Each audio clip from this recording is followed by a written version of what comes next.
Hey gang, Red Boswell back for the number 4 mistake I see franchisors make often. As president of IFPG, I get to experience the good and the bad of franchisors' growth processes, their successes, and some of their failures. I serve as a consultant for a lot of them, helping them figure out how to do things a little better. Certainly, it's better to do that before the mistake rather than after it. So the number 4 mistake is training.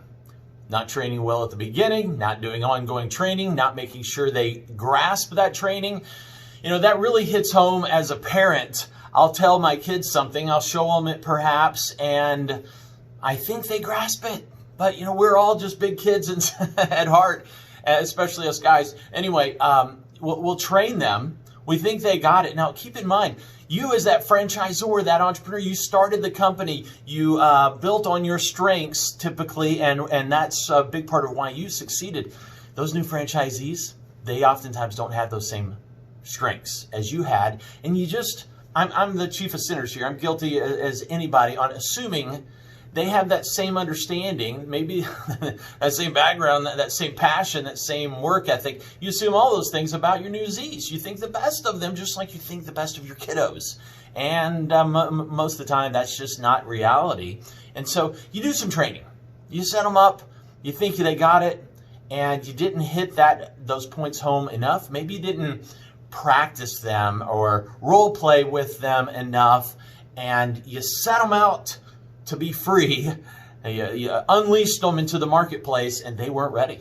Or perhaps you did some decent training, but time, you know, they forget a lot of things over time. They hire new employees, they got a new manager, and that training that you had at the beginning just has faded away. You expect that franchisee to do that same quality, 5 or 10 day training that perhaps you did at the beginning, and they're doing 2 hours and thinking that new manager's got it.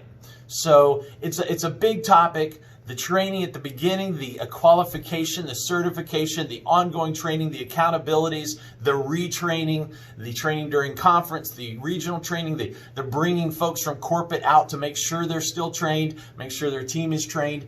Everything about training, majority of the time, honestly, falls through the cracks. A lot of it falls through the cracks, and you just don't get that quality of training at some stage of the process. And guess what? We're only as strong as our weakest link.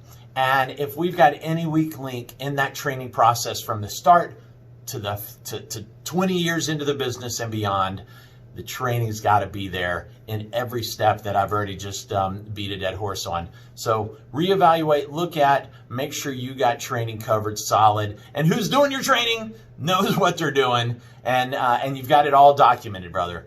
Document your training process. Now, don't fool yourself into thinking they're going to go back and read it, but at least you've got it there. And those who might be more on that let's go back and read it side at least have it, and they have something to use to train their people. And your trainer has a process to follow instead of just hitting the things that they feel are most important. So train, and train some more. Let's make it a great day and a successful franchise business. Love you.